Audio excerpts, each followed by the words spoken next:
আসসালামু আলাইকুম। আমার চ্যানেলে আপনাদের সকলকে স্বাগত।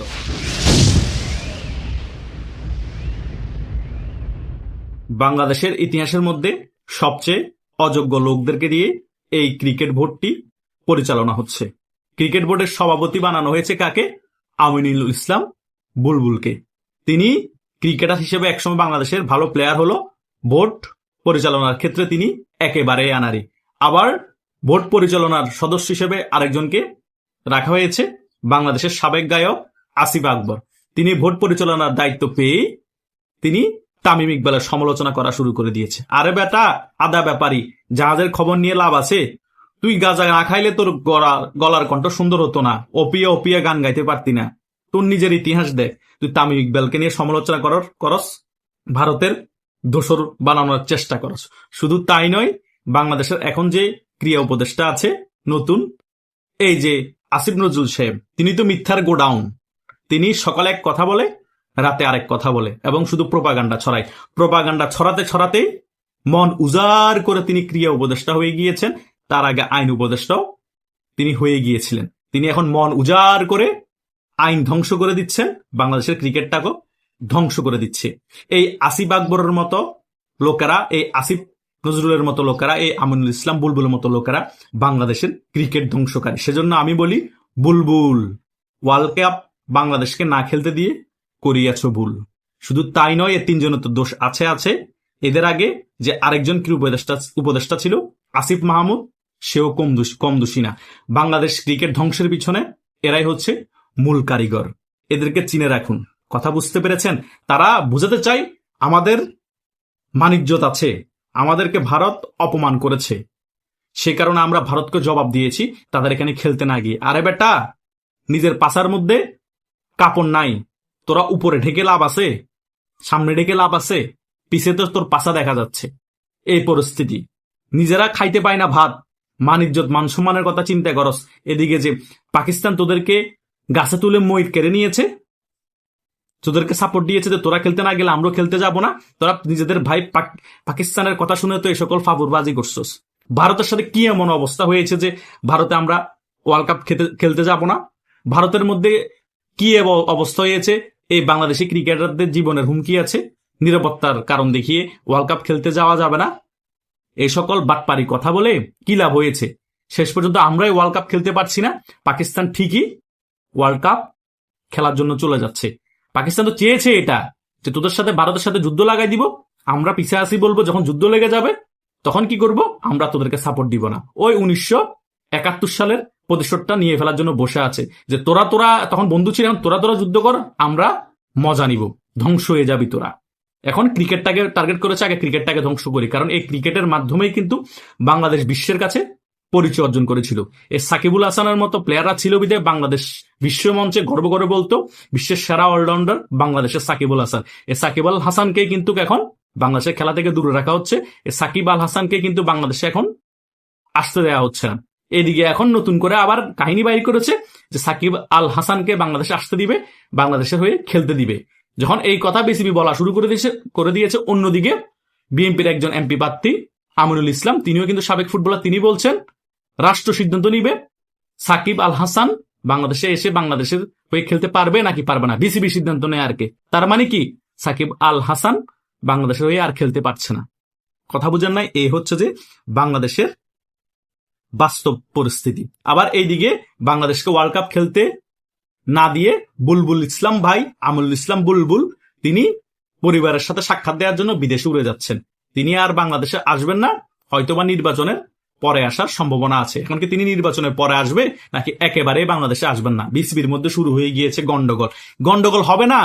টাকা যা আছে এখন তো ভাগ বাটোয়ারা নিয়ে গন্ডগোল হবে, কারণ ওয়ার্ল্ড কাপ খেললে তো কোটি কোটি টাকা আইসিসি বাংলাদেশকে দিত, এখন তো সে টাকাও পাবা না। তোমরা আসো আইসিসির অনেক টাকা লস হয়ে যাবে বাংলাদেশ না খেললে। আইসিসি বাংলাদেশকে দুসে বেটা, চাপাবাজি করস। বাংলাদেশে যা লস হবে বাংলাদেশ না খেললে আইসিবি তার 10% লস হবে না। কথা বুঝোস নাই? বাটপারি করে করে নিজের দেশের ক্রিকেটটাকে ধ্বংস করে দিচ্ছস। কদিন পর এই পাকিস্তানিরা ফুটবলকে টার্গেট করবে, ফুটবলকে ধ্বংস করে দিবে। পাকিস্তানিরা বলবে ভারতের সাথে ফুটবল খেলার কোনো প্রয়োজন নাই, আমরাও ভারতের সাথে ফুটবল খেলবো না। আরে বেটা, পাকিস্তান তো বাংলাদেশ থেকে ফুটবল অনেক দুর্বল। পাকিস্তান ভারতের সাথে ফুটবল খেললো কি না খেললো, কিন্তু বাংলাদেশ তো এখন ভারতের থেকেও শক্তিশালী ফুটবল দেশ হিসেবে গড়ে উঠতেছে। এই ফুটবলটাকেও টার্গেট করাবো। আমি বলছি তো, দেখেন মিডিয়া সেক্টর ধ্বংস করে দেওয়া হচ্ছে টার্গেট করে, উদিচি ছায়ানট ধ্বংস করে দেওয়া হচ্ছে। ক্রিকেটটা জনপ্রিয়তা অর্জন করেছিল, ক্রিকেটটাকেও টেকনিক্যালি ভাবে ধ্বংস করে দেওয়া হচ্ছে। এগুলা পাকিস্তানের আইএসআই হিসেবে কাজ করছে এই আসিফ নজরুলের মতো লোকরা এবং আসিফ আকবরের মতো লোকরা। আরো অনেক লোক আছে আইএসআই এজেন্ডা বাস্তবায়ন করছে। ওদের টার্গেট ক্রিকেট ধ্বংস হবে, ফুটবল ধ্বংস হবে এবং বাংলাদেশের ফিল্ম ইন্ডাস্ট্রি তো ধ্বংসের পথে আছে, যা আছে সেটাও ধ্বংস করে দেওয়া হবে। আর বাকি অবশিষ্ট যা আছে বাংলাদেশে ফ্লাইওভার এবং আরো অন্যান্য মেট্রো রেল সকল কিছু ধ্বংস করে দেওয়া হবে। অলরেডি তারেক জিয়ার বক্তব্যের মধ্যে কিন্তু সেগুলো উঠে এসেছে। বাংলাদেশে মেট্রো রেলের দরকার কি, বাংলাদেশে মনোরেলের প্রয়োজন। আরে বেটা, মেট্রো রেল বানাতেই বেটা তোদের পন্দে ফাটারি বাইরে হয়ে গেছে, তোরা মনোরেল বানাবি বেটা। বাংলাদেশ অর্ধেক বিক্রি করে দিতে হবে মনোরেল বানাতে হলে।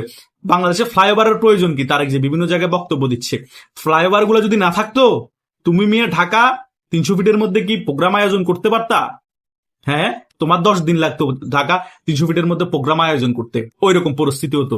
সে কারণে আপনাকে একদিন ফ্লাইওভার বিহীন ভাবে সারা ঢাকা জনসমাগমের মধ্যে ঘোরার জন্য আমরা আহ্বান করছি। তারপরে বুঝবেন কত ধানে কত চাল, যে ফ্লাইওভার ছাড়া ঢাকা যদি থাকতো কি পরিস্থিতি হতো। মানে শেখ হাসিনার যে সকল অবদান আছে সেগুলোকে খাটো করার জন্য রাজনৈতিক বক্তব্য দেওয়া, মানে শেখ হাসিনা যা কিছু করে দিয়ে গিয়েছে তা অপ্রয়োজনীয়, সেটার দরকার ছিল না, আমি অন্য কিছু করে দেখাবো। বাট পারি বাংলাদেশের জনগণকে গোমরা, বাংলাদেশের জনগণকে এতই অশিক্ষিত হয়ে গিয়েছে, রাজনৈতিক বক্তব্য কোনটা আর সত্য কোনটা বোঝে না। পদ্মা সেতু না করলে কি পরিস্থিতি হতো বাংলাদেশের সেটা আমরা ভালো করে জানি। এই বাংলাদেশের সারা জায়গায় যদি ফ্লাইওভার গুলো না করতো, বাংলাদেশ আরো বিশ্ব থেকে 30 বছর পিছিয়ে যেত। যা শেখ হাসিনা 30 বছর এগিয়ে এনেছিল বাংলাদেশকে, এখন 5 আগস্ট পরবর্তী সময় আরো 20 বছর পিছিয়ে দেওয়া হচ্ছে। এবং এই সকল বক্তব্যের মাধ্যমে বাংলাদেশ বিশ্বের কাছে আরো ছোট হয়ে যাচ্ছে। যে দেখেন, যে দেশের এত উন্নয়ন সাধিত হয়েছে, যে দেশের মধ্যে এত প্রকল্প শেখ হাসিনা করে দিয়ে গিয়েছে, এখন নতুন যারা ক্ষমতা আসবে তারা এই সকল উন্নয়নকে বলে হুদাই করা হয়েছে। এগুলো হাস্যকর বিষয় না? কথা বুঝেন নাই? আপনার উপকারের জন্য আমি জিনিসটা করেছি, এখন রাজনৈতিক কারণে সেই জিনিসটাকে আমি ভেঙে আবার নতুন করে করব, এগুলো কোনো কথা? আমাদের বাংলাদেশের রাজনীতিবিদরা এগুলাই এখন বোঝানোর চেষ্টা করছে, জনগণকে এগুলো খাওয়ানোর চেষ্টা করছে। জনগণ এগুলো খেয়ে খেয়ে বলতেছে খুব টেস্ট।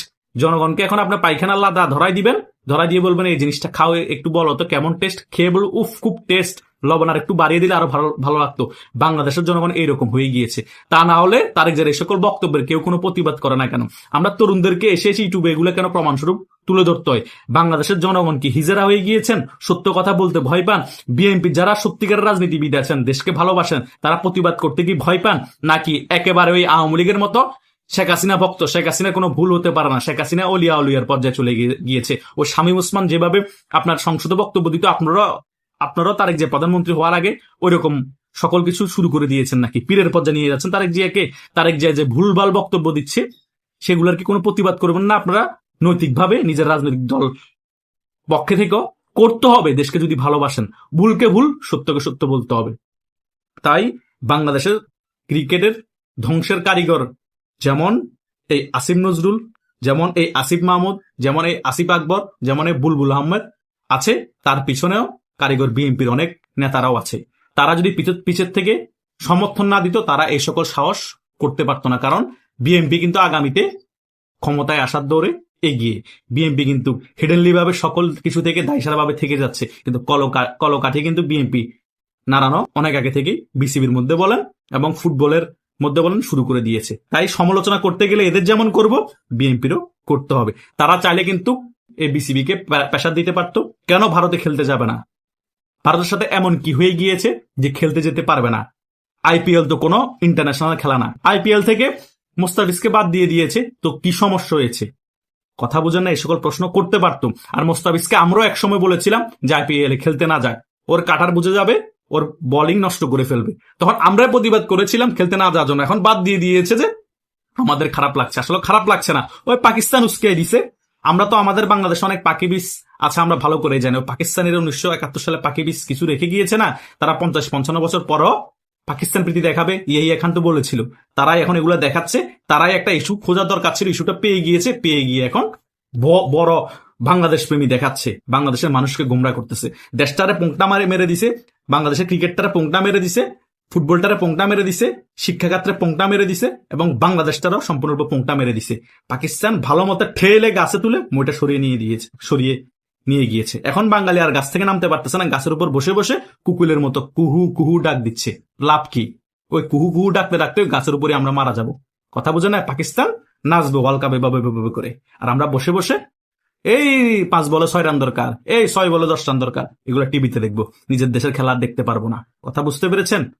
এটাই আমাদের কপালে লেখা ছিল। বুঝুক বাঙালি, বাঙালির বোঝা দরকার আছে। এখনো যদি না বুঝে, বাঙালি আরো দোসা খেতে খেতে শিখে যাবে। আশা করছি সকল বিষয় আপনারা বুঝতে পেরেছেন। তবুও যদি আপনাদের কোনো মন্তব্য থাকে, সেটা আমাকে কমেন্ট বক্সে জানাতে পারেন। ধন্যবাদ সকলকে।